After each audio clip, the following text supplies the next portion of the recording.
आइए आज की क्लास फिर प्रारंभ होने जा रहे हैं। जो करंट है, बस विश्वास रखिए कि जितने भी महत्वपूर्ण करंट होंगे हम सब कराएंगे इस क्लास में, और आपको कहीं इधर उधर भटकने की जरूरत नहीं है। बस हम पे भरोसा रखिए और आपकी करंट को पूरा करवाने का मेरा ड्यूटी है। इसीलिए कि मैं कहता हूँ, प्रारंभ करने से पहले मैं कुछ कहना चाह रहा हूँ जिसको अपना जीवन में अप्लाई कीजिए। अगर खुद पर यकीन हो, अगर खुद पर यकीन हो तो अंधेरों में भी रास्ते मिल जाते हैं। मेरे छात्र छात्राओं, इसीलिए मैं कहता हूँ हिम्मत मत हारिए, आपका जिंदगी बहुत बड़ा है। हिम्मत मत हारिए, आपका जिंदगी बहुत बड़ा है। आपका जो चाहत का महफिल आपके मेहनत में सजी है, मेहनत में सजी है। चलिए इन्हीं शब्दों के साथ आज की प्रश्न देखते हैं कि आज का पहला प्रश्न है कि रेलवे बोर्ड के चेयरमैन और सीईओ किसे बनाया गया है। तो आइए इसका आंसर है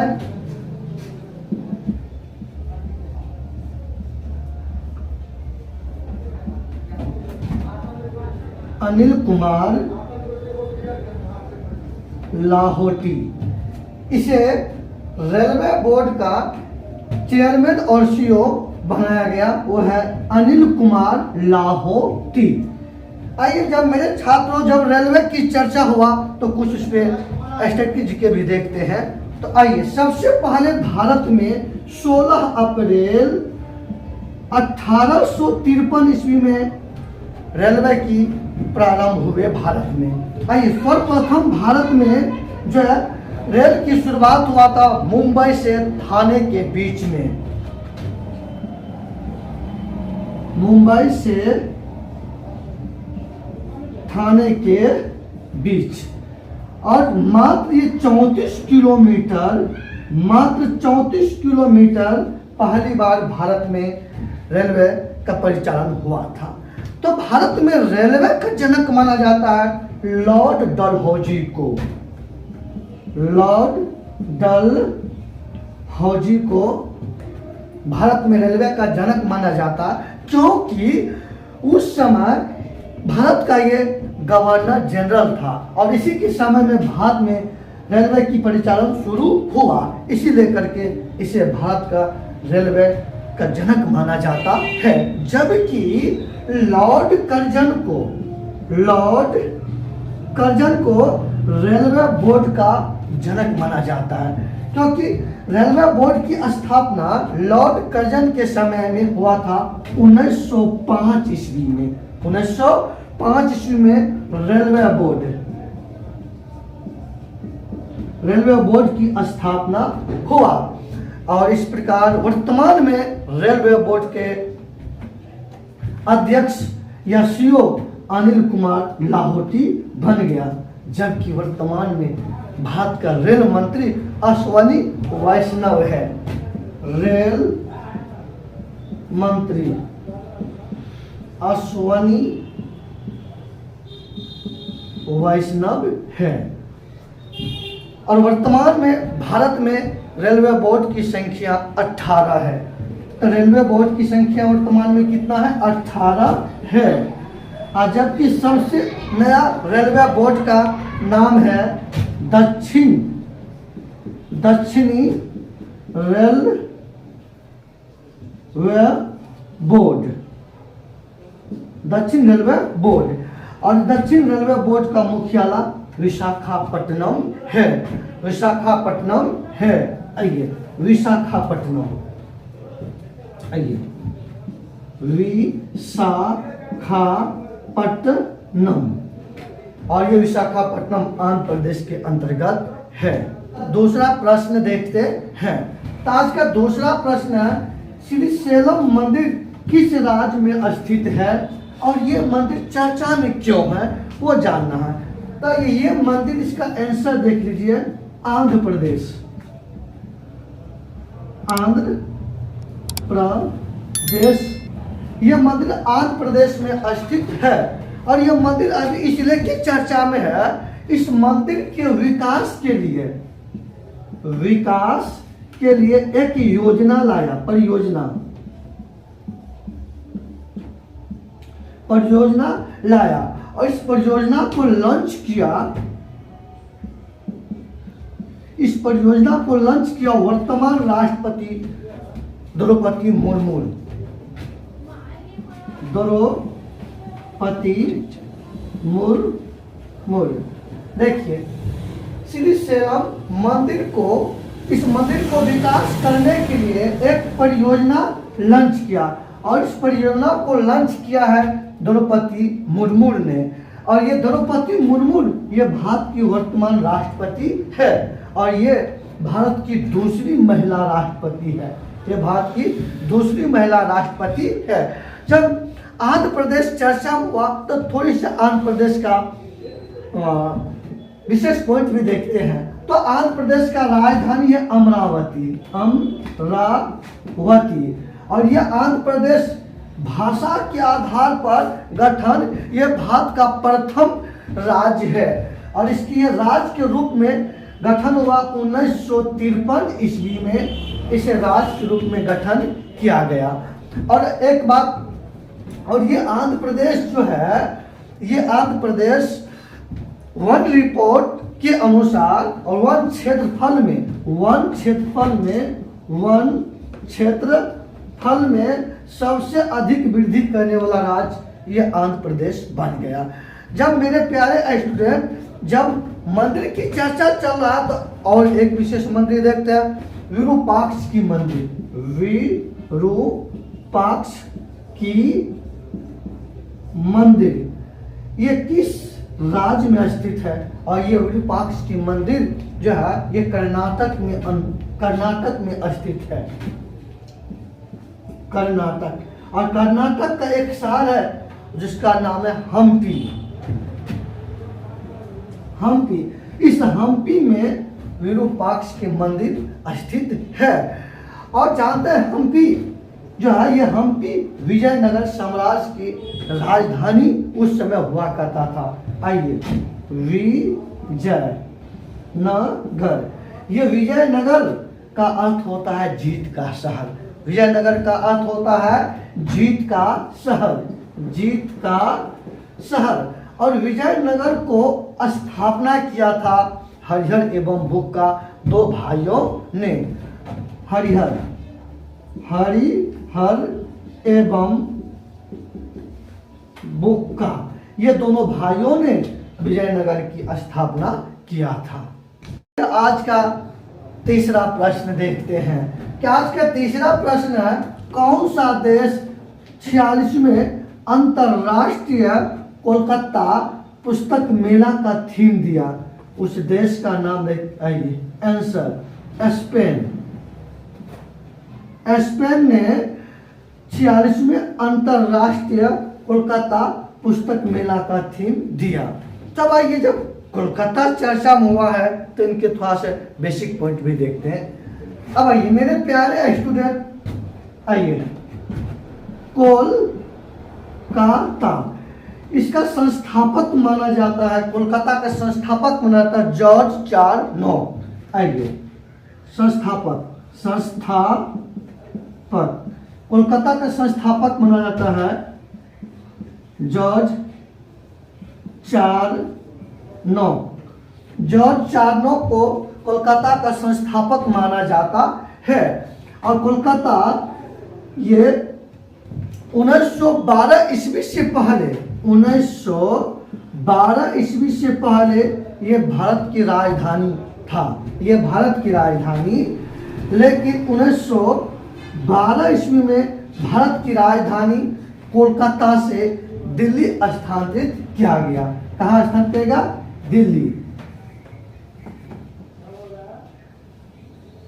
दिल्ली। और वर्तमान में भारत की राजधानी नई दिल्ली है। और ये नई दिल्ली है, जबकि दिल्ली जो है ये यमुना नदी पर स्थित है। और ये यमुना नदी भारत के सबसे प्रदूषित नदी है। मेरे प्यारे स्टूडेंट, ये कोलकाता जो है वर्तमान में वेस्ट बंगाल की राजधानी है। वेस्ट बंगाल की राजधानी है। और ये कोलकाता जो है पश्चिम बंगाल के बंदरगाह के रूप में भी जाना जाता है। आगे बात आइए एक और जानते हैं। यहाँ पे कोलकाता का एक बड़ा प्रसिद्ध मंदिर है, वो है काली मंदिर। काली मंदिर पूरे भारत में प्रसिद्ध है। अब एक बात और जानते हैं कि ये तो वेस्ट बंगाल की राजधानी है, और वेस्ट बंगाल से पश्चिम बंगाल से बिहार अलग हुआ 1912 ईस्वी में। बिहार भी पश्चिम बंगाल से अलग हुए 1912 ईस्वी में, और उसके बाद 1936 ईस्वी में बिहार से अलग हुआ उड़ीसा। कौन अलग हुआ? उड़ीसा। और इसके बाद आइए 2000 ईस्वी में बिहार से अलग हुआ झारखंड। कौन अलग हुआ? झारखंड।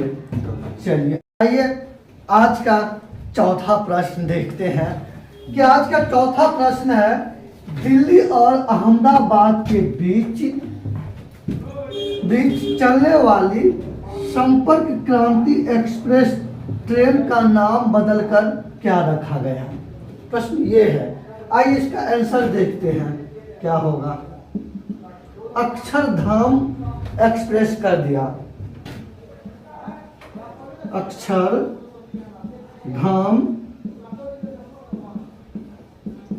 एक्सप्रेस कर दिया।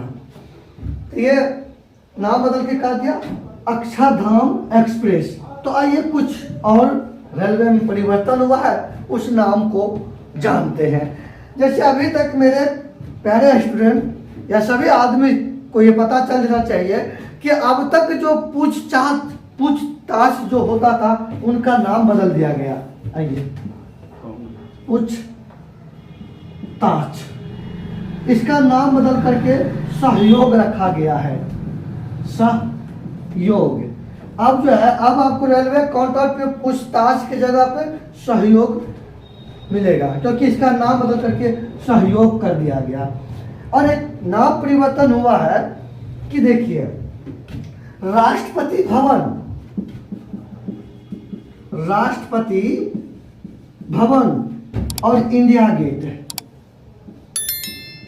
इंडिया गेट, राष्ट्रपति भवन भी और इंडिया गेट, ये दोनों दिल्ली में है। ये जो दोनों दिल्ली में है, इस दोनों को जो जोड़ने वाली रोड है, इनका पहले नाम था राजपथ मार्ग, राजपथ मार्ग, राजपथ मार्ग, लेकिन इसका नाम बदल दिया गया हाल ही में। इनका नाम हाल ही में बदल करके कर्तव्य पथ कर दिया, कर्तव्य पथ कर दिया, कर्तव्य पथ कर दिया गया। और इस प्रकार से जैसे नाम परिवर्तन की बात हुआ तो एक देश ने भी अपना नाम बदल लिए। जैसे अभी तक होता था तुर्की, अब हो गया ये तुर्कीये, तुर्किश हो गया तुर्कीये, ये हो गया तुर्किश हो गया तुर्कीये। जब नाम परिवर्तन की बात हुआ तो अभी हाल फिलहाल में जितना हुआ, और देखिए जैसे महाराष्ट्र, महाराष्ट्र,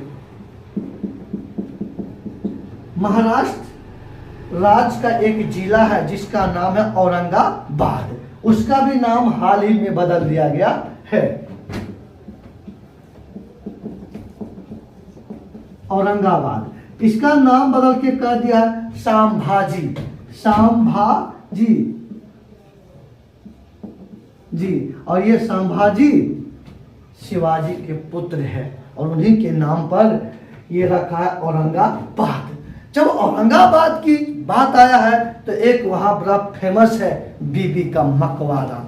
आइए अब देखते हैं मेरे प्यारे स्टूडेंट, इस औरंगाबाद में अब औरंगाबाद नहीं, अब संभाजी, इस संभाजी में एक बीबी का मकबरा है, बीबी का मकबरा, मकबरा। और ये बीबी का मकबरा मुगल शासक औरंगजेब ने बनाया था अपने बीवी के याद में, जिसे ताजमहल का नकल माना जाता है। और ये ताजमहल का नकल माना सेकेंड ताजमहल बीवी के मकबरा को माना जाता है। आज का आखिरी और पांचवा सवाल देखते हैं कि उत्तर प्रदेश से किस शहर के लिए दुनिया के सबसे लंबे नदी क्रूज सेवा को शुरू किया जाएगा? इसका आंसर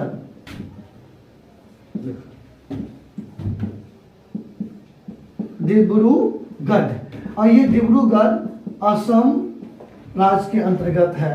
मतलब उत्तर प्रदेश से लेकर के असम के डिब्रूगढ़ के बीच में ये सेवा शुरू की जाएगी। इसका उद्घाटन 13 जनवरी 2023 को वर्तमान प्रधानमंत्री श्री नरेंद्र मोदी के द्वारा किया जाएगा।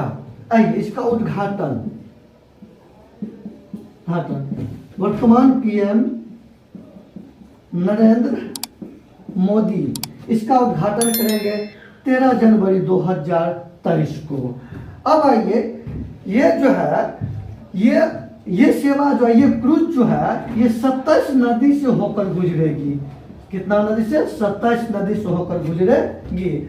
और इस क्रूज में एक बार में 80 यात्री बैठ पाएंगे। एक साथ इसमें 80 यात्री बैठ करके यात्रा कर पाएंगे। और ये जो है ना भारत, ये दो देश के बीच होकर गुजरेगी। एक अपना इंडिया और दूसरा हो गया बांग्लादेश। तो भारत और बांग्लादेश के बीच में टोटल 27 नदी से होकर गुजरेगी। और ये जो है इसमें 80 यात्री बैठने का प्रावधान है। अब देखते हैं जब बांग्लादेश चर्चा में आया, ये बांग्लादेश भारत का पड़ोसी देश है और भारत का सबसे सीमा बांग्लादेश के साथ ही लगता है। और बांग्लादेश की राजधानी ढाका है। इसका राजधानी ढाका है। और बांग्लादेश का मुद्रा, इसका मुद्रा टाका है। मुद्रा टाका है। अब देखिए एक बात और, भारत के एक राज्य है त्रिपुरा, जो 3 ओर से बांग्लादेश के साथ सीमा लगती है। एक बात और है, ये बांग्लादेश जो है किसी समय जो है ये पूर्वी पाकिस्तान कहलाता था, लेकिन फिर बाद में ये एक स्वतंत्र पाकिस्तान से अलग होकर के एक स्वतंत्र देश के रूप में, बांग्लादेश के रूप में अस्तित्व में आए। और एक अब देखिएगा तो भारत और बांग्लादेश के बीच में ट्रेन की भी परिचालन होता है, जिससे ट्रेन का नाम है मैत्री ट्रेन। तो ये भारत और बांग्लादेश के बीच में चलती है। आइए इस कुछ और विशेष पॉइंट, जब ये उत्तर प्रदेश से ये सेवा शुरुआत होंगे तो इसकी राजधानी है लखनऊ। और ये लखनऊ गोमती नदी के तट पर स्थित है। गोमती नदी। अब आइए, और असम, जब असम के बीच चलेंगे तो असम की राजधानी है दिसपुर। असम की राजधानी दिसपुर। और असम में एक प्रसिद्ध है यहाँ का लोक नृत्य जिसका नाम है बिहू। और यहाँ का बड़ा फेमस यहाँ का लोक नृत्य है। चलिए आज का सेशन समाप्त होता है। और सब आदमी देखिएगा वीडियो को, लाइक भी करिएगा, शेयर भी करिएगा और सब्सक्राइब भी कर दीजिएगा और मज़ा आएगा। और आज का कुछ खुशखबरी है, तो वो खुशखबरी हमसे नहीं, डायरेक्टर सर से सुनने की क्या खुशखबरी है। आइए सर। बहुत बहुत धन्यवाद सर। चलिए मैं यही बताना चाहता हूँ कि सर का जो क्लासेस चलती है वो कंटिन्यू चलेगी। रोज़ आपको एक करंट अफेयर की वीडियो अपलोड किया जाएगा, जिसका PDF आपको मिल जाएगा, जिसका मेरा टेलीग्राम चैनल का नाम है, आपको जो मैं इस पे लिख देता हूँ, चौहान कॉम्पिटिटिव सेंटर मधुबनी, इस नाम से मेरा टेलीग्राम चैनल है। आप इस पे आइएगा, प्ले स्टोर में आप इंस्टॉल कर लीजिएगा टेलीग्राम को, वहाँ पे खोलिएगा, सर्च कीजिएगा तो आपका आएगा चौहान कॉम्पिटिटिव सेंटर मधुबनी। वहाँ पे खोलिएगा, PDF आपको हर एक रोज की आ जाएगी। क्लास 1, क्लास 2, क्लास 3 ऐसे करके आएगी पीडीएफ, अपना देख लीजिएगा। जब आपको वीडियो अपलोड किया जाएगा तो पीडीएफ भी साथ में अपलोड कर दिया जाएगा। मैं चाहता हूं कि कहीं पर कोई बच्चे रहें, किसी भी जगह पे आप इसका लाभ उठाइए, क्योंकि आज का जो भी आप एग्जामिनेशन होती है कॉम्पिटिटिव का, जिसमें करंट अफेयर और स्टैटिक जीके पूछता है, जो सर करंट अफेयर के साथ साथ स्टैटिक जीके का भी जिक्र करते हैं। तो आप लोगों को वीडियो अच्छा लग रहा है तो अपने दोस्तों के बीच में भी शेयर कीजिए। जो मान लीजिए जो शहर में पढ़ने के लिए नहीं आ सकता है, ऑफलाइन क्लासेज नहीं आ सकता है, तो ऑनलाइन का फायदा ले। तो कहीं किसी क्षेत्र में हो तो अपने दोस्तों को भी शेयर कीजिए कि वो इस वीडियो का लाभ वो भी उठा पाएं और अधिक से अधिक बच्चे कॉम्पिटिटिव एग्जाम निकाल पाएं। तो मैं फिर दोबारा बोलता हूं कि टेलीग्राम चैनल है जिसका नाम है चौहान कॉम्पिटिटिव सेंटर मधुबनी, और मेरा जिसको टेलीग्राम पे सर्च नहीं करना रहेगा तो मेरा ऑफिस का नंबर है 8987307165। आप इस पर भी कॉल करके आप पूछ सकते हैं, इंक्वायरी कर सकते हैं। तो मैं ये वीडियो जो बनाने जा रहा हूं इसमें आपको ज्यादा से ज्यादा लाभ हो बच्चे को, मेरा मकसद यही है। तो इस पे जो भी क्लासेज होगी सभी का पीडीएफ इसी चैनल पे आएगा। तो आप लोग को पसंद आ रही है ये चैनल तो आप लोग इसको सब्सक्राइब कर दीजिएगा, लाइक कर दीजिएगा। तब तक के लिए जय हिंद। जय हिंद।